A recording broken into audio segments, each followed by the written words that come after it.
जी finally आ गया।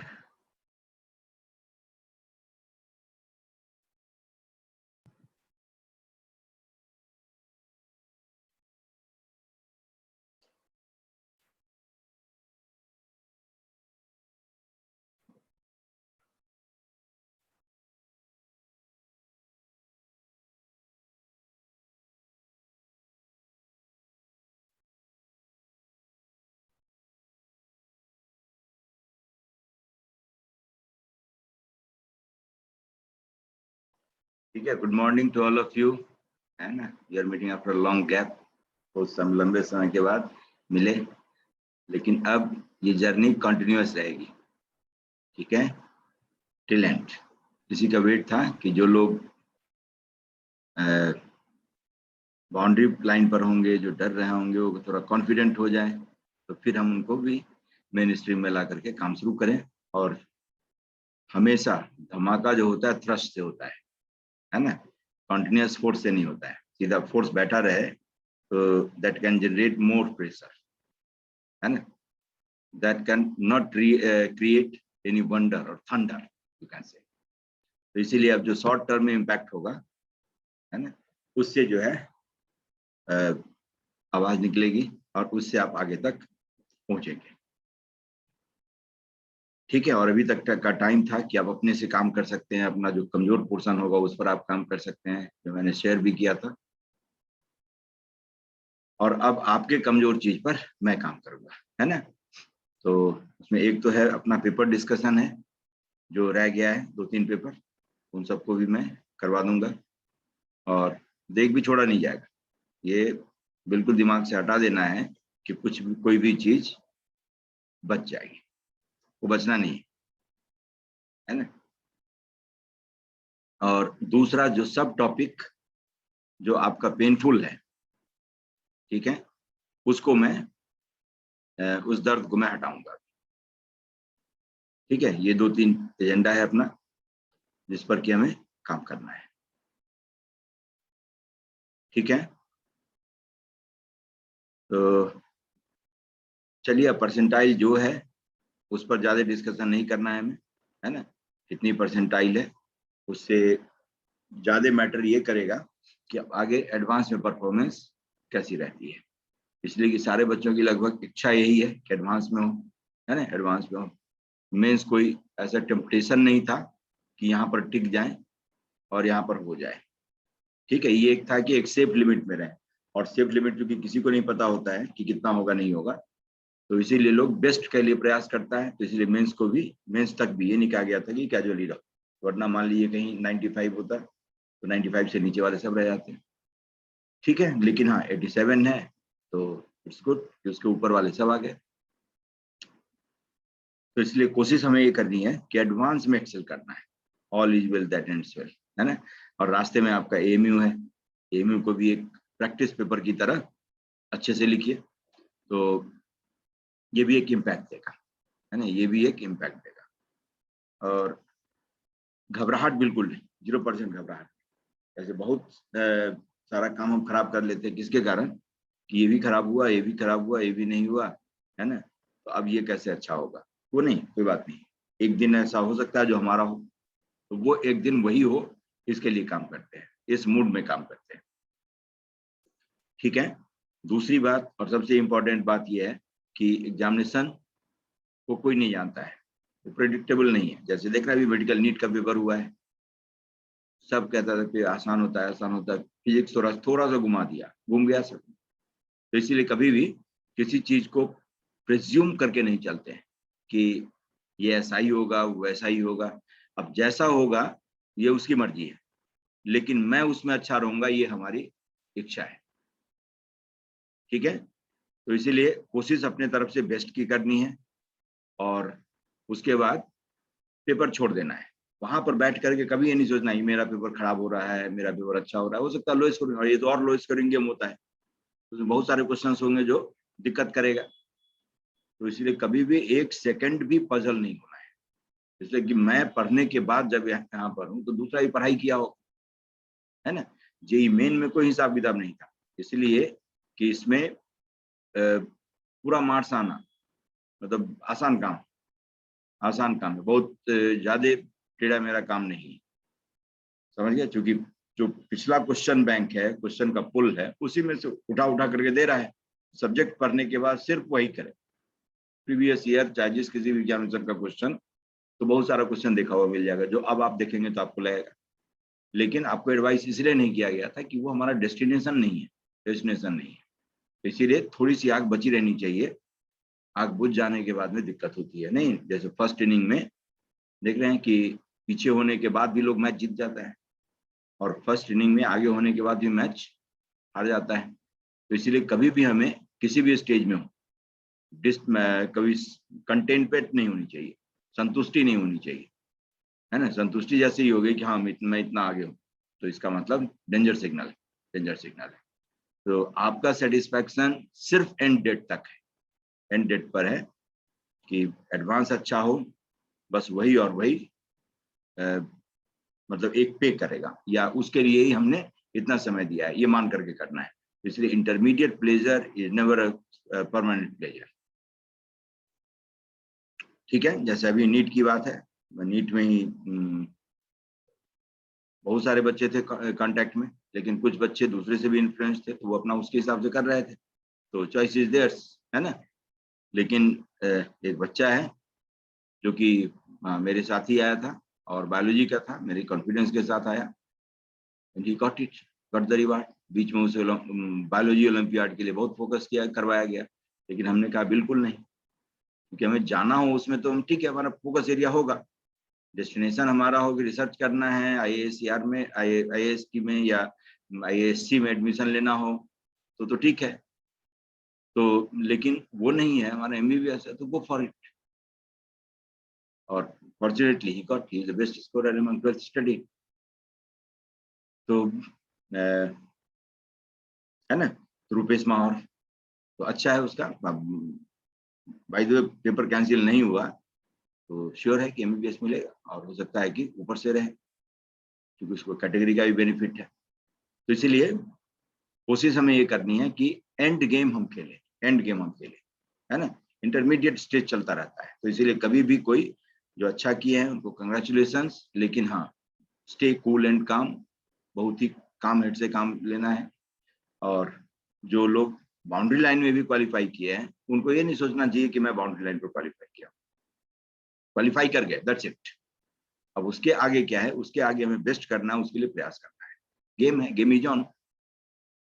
तो इसमें सबसे पहला जो है, जो अपना ये होगा टारगेट, जैसे कोऑर्डिनेट ज्योमेट्री लोगों का एक था, और मंच में पूछता भी है, 25% शेयर इसका होगा या इसके कॉन्सेप्ट का होगा।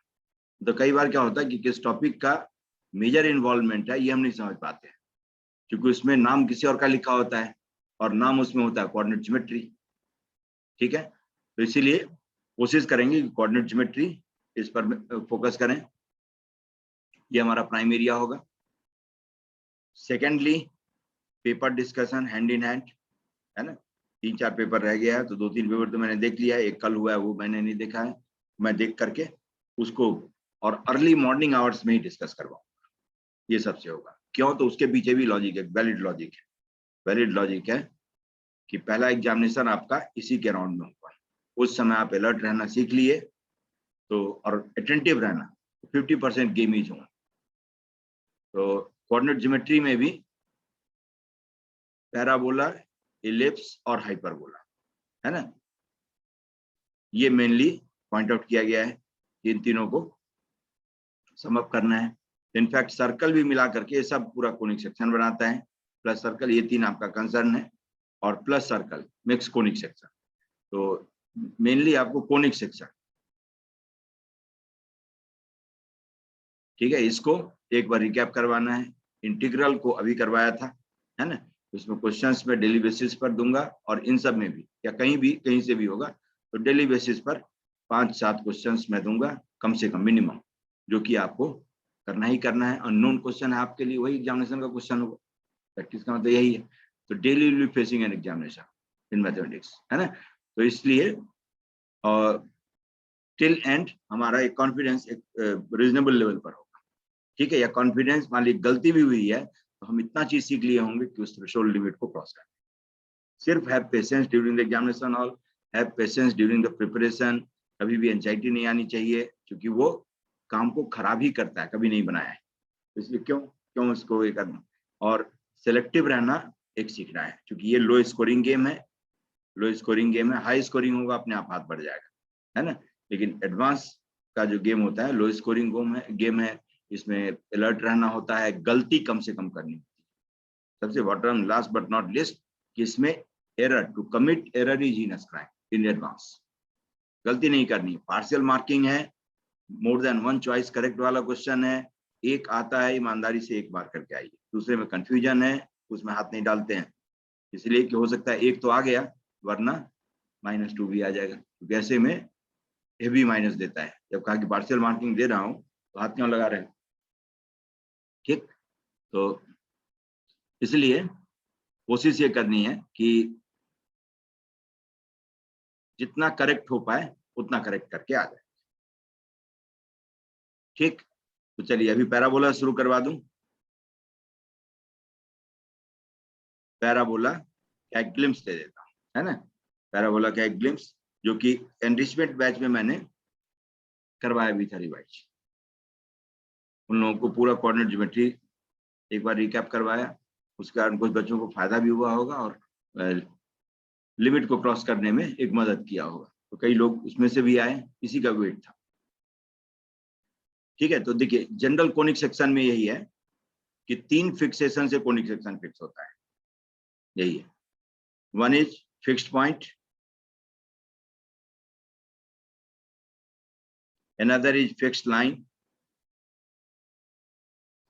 ठीक है, and third one is fixed ratio. Ratio क्या है आपका, पीएस और अपॉन पीजेड, पीएस और अपॉन पीजेड, ये है रेशियो, जिसको कि एक्सेंट्रिसिटी कहते हैं। ये फिक्स्ड रेशियो, 3 फिक्सेशन से कोनिक सेक्शन फिक्स होता है, ठीक है। तो फिक्स्ड पॉइंट को कहते हैं आप फोकस, फिक्स्ड लाइन को कहते हैं डायरेक्ट्रिक्स,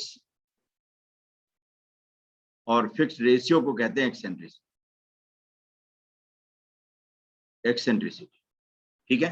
तो एक्सेंट्रिसिटी पर ही कंडीशन देकर के डिफरेंट कोनिक का नाम जनरेट किया गया है कि E इज लेस देन 1 तो कहते हैं ellipse, E is equal to 1 तो पैराबोला, और E इज मोर देन 1 तो हाइपर।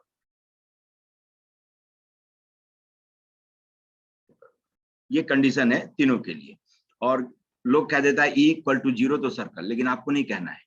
क्यों नहीं कहना है, अब मैच्योर हो गए और या मैच्योर वाली बात करनी है, क्योंकि पीएस अपॉन पीजेड ये एक्सेंट्रिसिटी है, ये 0 कब हो सकता है, जब पीएस इज 0, और पीएस इज 0 का मतलब पी एक वेरिएबल पॉइंट है, पी एक वेरिएबल पॉइंट है, एस एक फिक्स्ड पॉइंट है। अब इस दोनों के बीच में डिस्टेंस 0 कब होगा, जब पी एस पर हो, तो वेरिएबल कैसा रहा, वो चेंज ही नहीं कर पाएगा, ठीक है। तो P will be a point. तो इसीलिए सर्कल के में जो इमेच्योर लोग हैं वो एक्सेंट्रिसिटी की वैल्यू 0 कह देते हैं, जबकि ये जरूरत नहीं है ना। ये एक पॉइंट सर्कल के लिए ही सिर्फ एक्सेंट्रिसिटी की वैल्यू 0 हो, जिसमें directrix will lie at anywhere, कहीं भी रख सके, ठीक है। लेकिन जो जिस लॉजिक से कहता है उसका लॉजिक क्या है कि सर्कल के सरकमफेरेंस का कोई पॉइंट है और फोकस बाय द सेंटर पर ले लें, और रेडियस ये क्या है, डायरेक्ट्रिक्स क्या है, इन्फिनिटी पर है, ठीक है। तो इस रेशियो की वैल्यू 0 हो जाएगी, जबकि 0 नहीं होगी, अप्रोचिंग 0 होगी, ठीक है। रेशियो की वैल्यू अप्रोचिंग 0 होगी, क्योंकि किसी भी नॉन जीरो डिस्टेंस को, नॉन जीरो नंबर को कितने भी बड़े नंबर से डिवाइड करें, उसकी वैल्यू कभी 0 नहीं हो सकती है, किसी कीमत पर 0 नहीं हो सकती है। तो ये मिसकोट करता है यहाँ पर, मैथमेटिक्स प्लेज वाइटल रोल, है ना। तो अप्रोक्सीमेशन नहीं करना है इसमें। तो exactly eccentricity can never be 0 because this is the ratio of distance of variable point from a fixed point, variable point from a fixed point, and that variable point from a fixed line. So if the point is variable, how it can be fixed, है ना। Fixed नहीं हो सकता, और fixed होगा तो locus नहीं दे सकता है। तो इसीलिए एक्सेंट्रिसिटी को 3 ही तरह से आप डिफाइन कर सकते हैं, 3 ही केस में डिफाइन कर सकते हैं, पैराबोला, इलिप्स और हाइपरबोला, ठीक है। दूसरा है general equation of second degree, ax square plus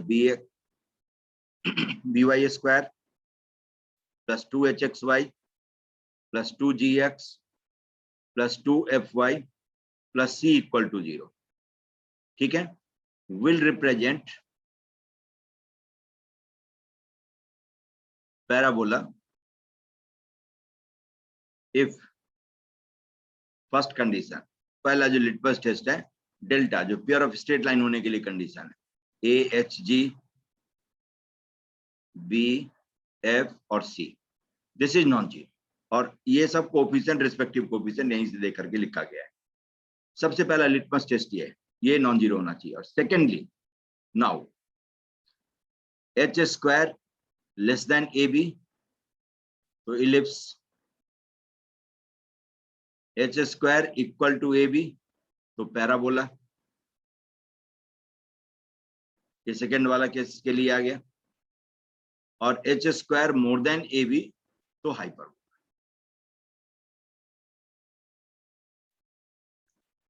ठीक है, ये तीन कंडीशन है इस जनरल इक्वेशन को रिस्पेक्टिव कोनिक होने के लिए। तो जो E और 1 में रिलेशन है वही H स्क्वायर और AB में है for different conic. E less than 1 तो ellipse, H square less than AB तो इलिप्स, E इक्वल टू 1 तो parabola, H square equal to AB तो पैराबोला। ठीक है, E मोर देन 1 तो हाइपरबोला और H square more than AB तो hyperbola. तो देखिए पैराबोला में एक जो दे सकता है ऐसा इक्वेशन लिख करके क्या फाइंड एक्सेंट्रिसिटी ऑफ हाइपरबोला। ठीक है, तो देखिए H स्क्वायर और upon AB, this is equal to 1 और E is also equal to 1। तो क्या E को आप H स्क्वायर अपॉन AB लिख सकते हैं? खूब मजे में लिख सकते हैं, लिख डालिए। तो भाई जो इस तरह का जनरल इक्वेशन दे करके कहता है एक्सेंट्रिसिटी बता दो, इसमें कुछ एक आध गैप कर देगा। हमें मतलब किससे है? A B और H से मतलब है। GFC क्या है नहीं है उससे क्या मतलब है हमें? GFC के जगह पर अननोन लिख देगा। क्या गेम प्ले करेगा फर्स्ट लाइन से मैं बता रहा हूँ, है ना। फर्स्ट लाइन से ही एक क्वेश्चन हो सकता है, कभी मूड में आ गया, कभी देख लिया तो दे देगा। जनरल इक्वेशन दे दिया जिसमें x स्क्वायर है, y स्क्वायर है, x इंटू वाई है। अब ठीक है, उसका नॉन कोफिशिएंट है, और या इसमें से कुछ अननोन कर दिया कि find value of h so that this will represent a parabola. A B और H में से G F C कुछ भी है, कुछ दे दिया कि this equation is not equation of is equation of parabola, is equation of parabola, then find h। अब A B आपको मालूम है, h के जगह पर अननोन है, h ही है। ठीक है, और इस इक्वेशन का नाम रख दिया कि ये पैराबोला है, मत टेंशन लो। ठीक है, तो कहता है कि h की वैल्यू बता दो। तो जिसको ये बाय द वे मालूम है सेकंड के अंदर में छाप देगा, नहीं वरना कहेगा इक्वेशन ही नहीं आ रहा था, g निकालते रहा, f निकालते रहा, अपने निकल गया, निकालते निकालते नहीं हुआ। ठीक है, लेकिन सेकंड के अंदर में h की वैल्यू आ जाएगी। ठीक है, मोर देन 1 चॉइस वाला होगा तो h की वैल्यू पूछ लेगा, तो h square equal to AB, तो h is plus minus root AB। ठीक है, if h square is not equal to AB, तो जाकर ये सिंपल सा कंडीशन यही दे दिया कि h square equal to AB हो जाए तो पैराबोला हो। ठीक है, या HAB यही सी पूछ सकता है, और क्या पूछेगा? नहीं तो GFC जब दे दिया तो इसका मतलब एक टेस्ट करने के लिए कहेगा GF दे करके C नहीं दिया तो कहेगा कि ये डेल्टा नॉट जीरो टेस्ट करो। किसके लिए, किस ऑप्शन के लिए है? तब C की वैल्यू निकालनी नहीं है, तब ये कह दिया कि पैराबोला है। ठीक है, तो AHG इसमें कोई C की जो भी अननोन है वो रखने के बाद जीरो नहीं होना चाहिए। जीरो नहीं है, कहा पैराबोला, तो मानिए पैराबोला है। ठीक, तो H square equal to AB, ये भी आपको दिमाग में रहना चाहिए। चलिए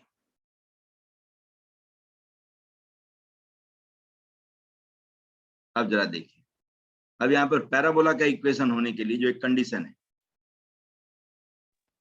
सर हाँ sir, different pair of straight line कैसे रिप्रेजेंट करते हैं सर 2 डिग्री कर्व से? Different pair of straight line जो आती है, different pair of straight lines, हाँ सर, 2 उसके लिए डिग्री क्या कर्व करना से है? हाँ सर, मतलब क्या different pair of straight line क्या है? सो उनकी कंडीशन क्या होगी कि मतलब वो इंटरसेक्ट करेंगे या पैरेलल होंगी, जो कुछ भी आता है ना, H square equals to AB वगैरह से निकल के आता है। H स्क्वायर इक्वल टू तो मतलब कंडीशन निकल के आती है ना, pair of straight lines, different different pair of straight line की, h square less than AB के लिए, एच डिफरेंट स्क्वायर के बारे में ग्रेटर मैं नहीं समझ पा रहा हूँ। डिफरेंट मतलब दो अलग अलग लाइन की इक्वेशन जो साथ साथ होती है वो। हाँ सर वही। हाँ, सर 2D की तरफ से different pair of pair of straight straight lines line. का मतलब हुआ दो पेयर ऑफ लाइंस है वो अलग अलग, लेकिन हाँ सर। दो डिफरेंट लाइन की इक्वेशन जो पेयर ऑफ लाइंस की इक्वेशन के फॉर्म में लिखते हैं वो। सर दो डिफरेंट लाइन को पेयर ऑफ स्ट्रेट लाइन बना देंगे। दो डिफरेंट पेयर ऑफ लाइंस बनाए।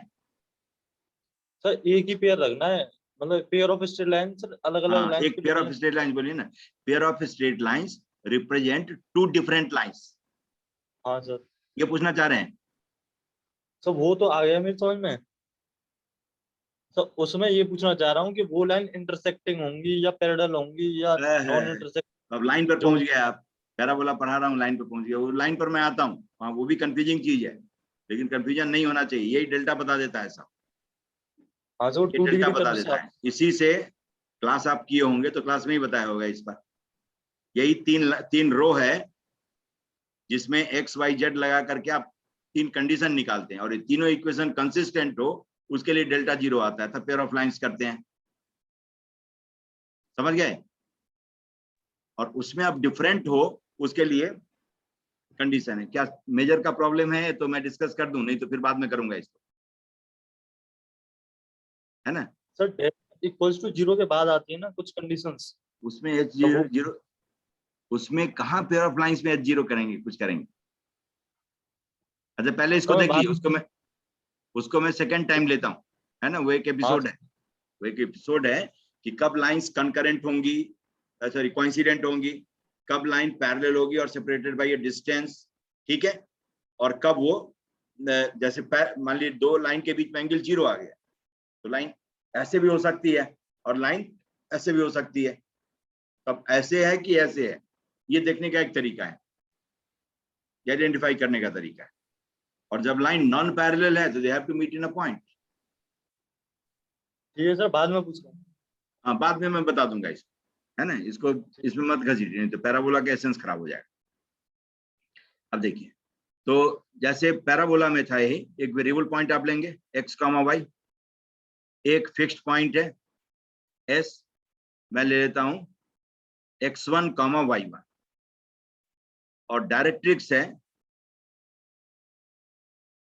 lx plus my plus n equal to 0, ये डायरेक्ट्रिक्स हो गया, ठीक है। तो in case of parabola ps equal to pz जो होता है, इसका मतलब p, ये बेसिक इक्वेशन है, इस फॉर्म में भी पैराबोला का इक्वेशन देता है, ps square equal to pz square, है ना। इसका मतलब x माइनस x1 का square plus y minus y1 का square equal to x comma y से इस डायरेक्ट्रिक्स के डिस्टेंस का स्क्वायर, तो lx plus my plus n और upon root of l square plus m square का होल स्क्वायर, हो गया। तब इसको लिख सकते हैं L square plus M square और इंटू एक्स माइनस x1 का square plus y minus y1 का square equal to lx plus my का स्क्वायर और plus 2n times lx plus my और प्लस n स्क्वायर, ये आ गया। अब जो यहाँ से कॉन्सेप्ट सीखेंगे, ये जब बहुत अंदर की बात पूछेगा उस समय में काम देगा। ऊपर ऊपर में सरफेस से पूछा तो सब टच कर लेगा, लेकिन जब ये अंदर की बात पूछेगा तो आप यहाँ से आप उसका जवाब दे सकते हैं। देखिए मैं सिर्फ सेकंड डिग्री के टर्म को कलेक्ट करता हूँ, एक्स स्क्वायर का कोफिशिएंट लेफ्ट साइड में L square plus M square और राइट साइड में आएगा एल स्क्वायर, तो finally M square X square बच जाएगा। वाई स्क्वायर का भी यही है, लेफ्ट साइड में और राइट साइड में एम स्क्वायर वाई स्क्वायर है, एल स्क्वायर वाई स्क्वायर, ये आ गया minus 2 lm xy। Second degree का टर्म बस इस इक्वेशन में इतना ही होगा। तो देखिए mx माइनस ly का whole square and so on equal to 0। तो पैराबोला की ये सबसे बड़ी पहचान है कि सेकेंड डिग्री का टर्म उसमें परफेक्ट स्क्वायर बनाता है। तो जब कभी भी किसी जनरल इक्वेशन में सेकेंड डिग्री का टर्म परफेक्ट स्क्वायर बनाता हो तो इसका मतलब वो पैराबोला का इक्वेशन होगा, नहीं बनाता हो तो पैराबोला का इक्वेशन नहीं हो सकता। ठीक है, और इसी को देखते हुए H square equal to A B condition दिया गया है।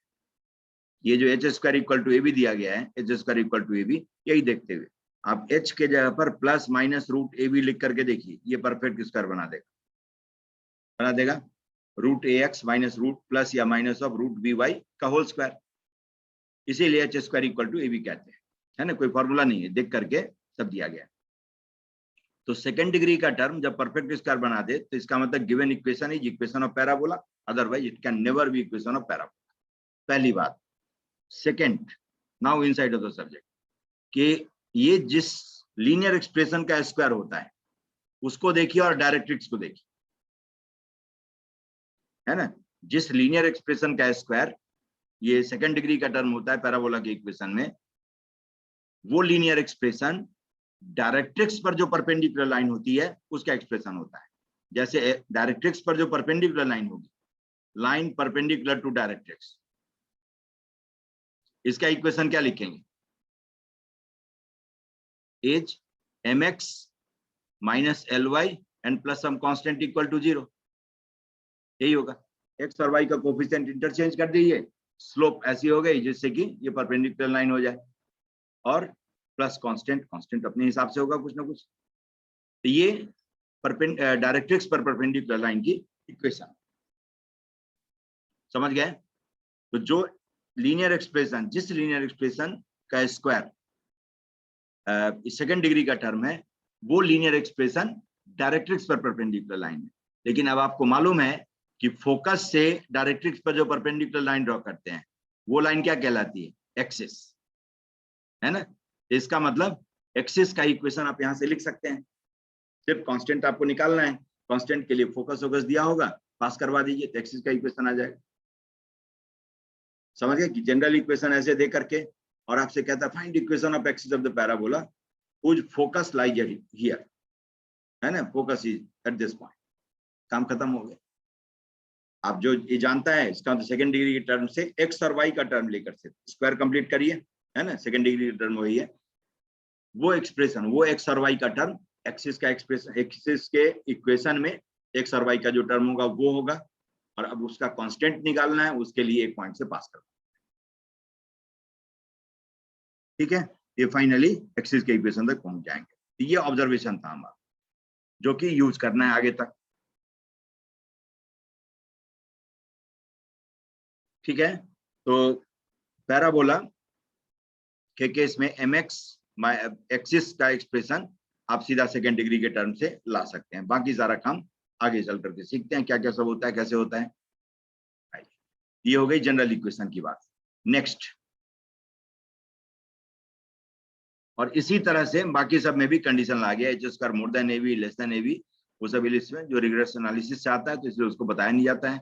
यहाँ चूंकि एक यूज होने वाली चीज है इसलिए इसको बता दिया जाता है, ठीक है। अब देखिए, अब स्टैंडर्ड पैराबोला, कभी भी कोई भी घुमा हुआ पैराबोला दे तो उसमें आपको पढ़ना नहीं है, आपको सिर्फ स्टैंडर्ड पैराबोला को ही ड्रॉ करना है। स्टैंडर्ड पैराबोला को ड्रॉ करके और उसमें जितना भी ज्योमेट्रिकल फीचर्स सब है उन सबको यूज करिए, उसी से आपका सारा क्वेश्चन आंसर्ड हो जाएगा, तो उसमें कहीं कोई दिक्कत नहीं आएगी।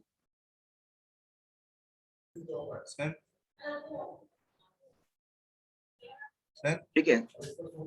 स्टैंडर्ड पैराबोला, स्टैंडर्ड पैराबोला में दो तरह का पैराबोला आप पढ़ेंगे, एक तो Y square equal to 4ax और दूसरा x square equal to 4ay,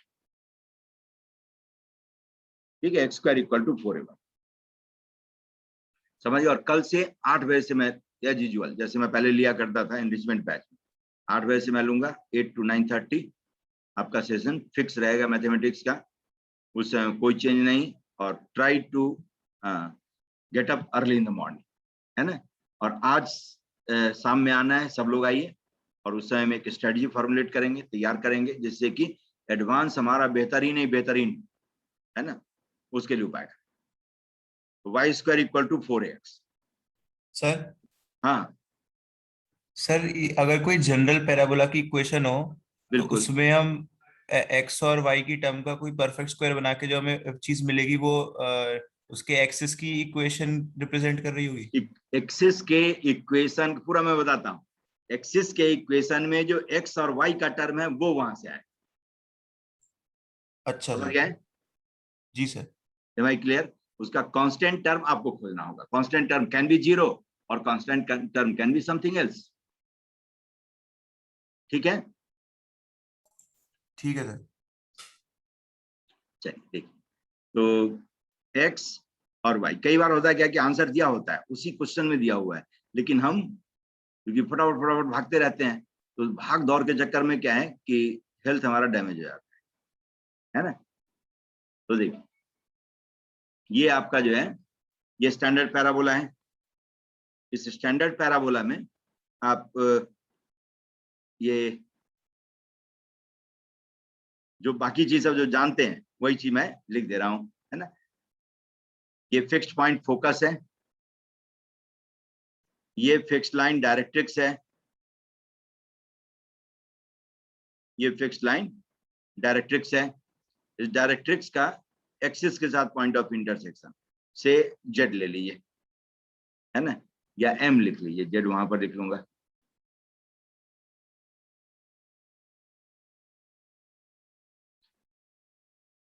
ये ओ है जो वर्टेक्स कहलाता है, वर्टेक्स है। ज्योमेट्रिकल नाम यही सब है। तो एक्सिस और पैराबोला का पॉइंट ऑफ इंटरसेक्शन वर्टेक्स है। ठीक है, एक्सिस और डायरेक्ट्रिक्स का पॉइंट ऑफ इंटरसेक्शन एम।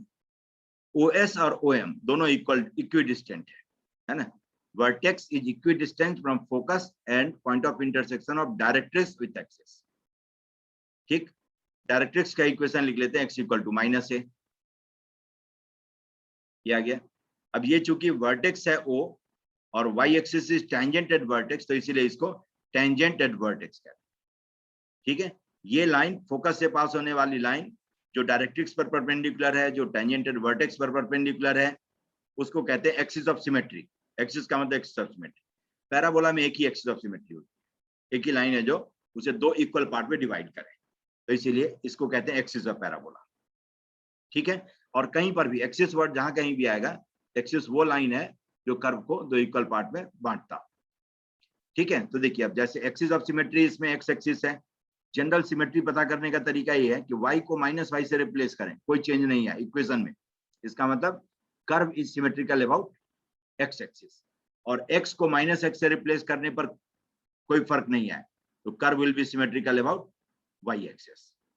और x और y को इंटरचेंज करने से कोई फर्क नहीं है, तो symmetrical about line y equal to x। समझ गए? तो इसलिए इक्वेशन में भी रख करके देख सकते हैं। जैसे आपको दे दिया y equal to x line of symmetry है कि नहीं है, तो y की जगह पर x रख दीजिए, x की जगह पर y, पता चल जाएगा। y equal to minus X है कि नहीं है, या ऑप्शन में y equal to minus X दिख गया, तो कर्व के इक्वेशन में डाल दीजिए। Curve need not be parabola, कोई भी कर्व है। ठीक है, ये चेंज नहीं आए, इसका मतलब symmetrical about y equal to minus X, और y को माइनस वाई से रिप्लेस करने पर चेंज नहीं आता है, तो x एक्सिस के अबाउट सिमेट्रिकल। x को माइनस एक्स से रिप्लेस करने के बाद चेंज नहीं आता है, तो इसका मतलब symmetrical about y axis. Reason क्या है कि देखिए इस पॉइंट का कोऑर्डिनेट 1,2 है, इसका मिरर इमेज y एक्सिस में ले लें, ये हो जाएगा -1,2। ठीक है, तो 1,2 y एक्सिस से उतने ही डिस्टेंस पर है जितने डिस्टेंस पर -1,2 है। x इक्वल टू 1 रखने के बाद y की वही वैल्यू आ रही है जो -1 रखने के बाद आ रही है, इसलिए इक्वेशन में x को माइनस एक्स से चेंज करने पर कोई चेंज नहीं आएगा, ऐसे इक्वेशन की।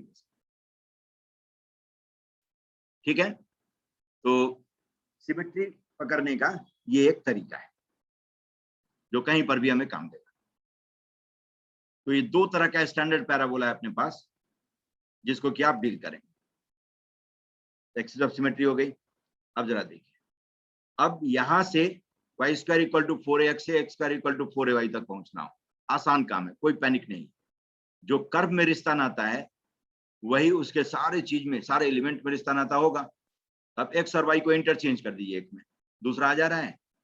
इसका मतलब सब कुछ लिखने के लिए आप यही काम करिए। जैसे वर्टेक्स इसका 0 0 था, तो इसका भी 0 0 होगा, क्योंकि x और y को इंटरचेंज करेंगे कोई फर्क नहीं पड़ेगा। x इक्वल टू माइनस ए है, तो y इक्वल टू माइनस ए है ना। ये a,0 फोकस है, तो इसका आ जाएगा 0,a। देख रहे हैं, एक्सिस का इक्वेशन y इक्वल टू 0, तो इसमें x equal to 0। Tangent at vertex है आपका x इक्वल टू 0, तो इसमें tangent at vertex y equal to 0, sorry x equal to, हाँ y इक्वल टू 0।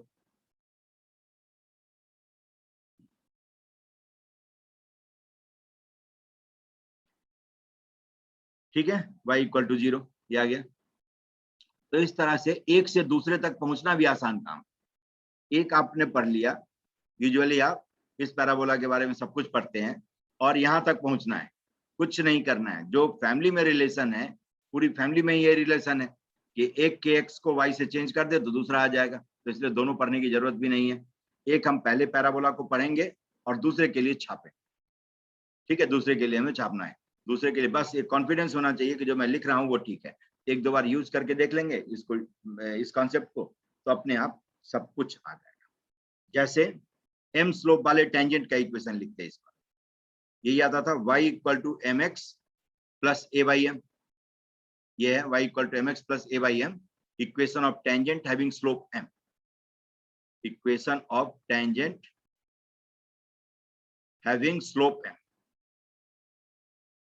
अब ये तो निकालने की जरूरत नहीं है, y equal to M x plus c लेकर क्वाड्रेटिक y की value m x plus c डाल करके कर्व के इक्वेशन में क्वाड्रेटिक बनाएंगे, उसका d 0 करेंगे तो c की वैल्यू a बाई एम आएगी, जो कि कंडीशन ऑफ टेंजेंसी है। तो y equal to M x plus A by M.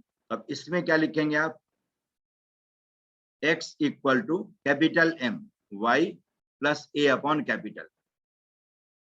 ठीक है, अब capital M is slope of, capital M is reciprocal of slope.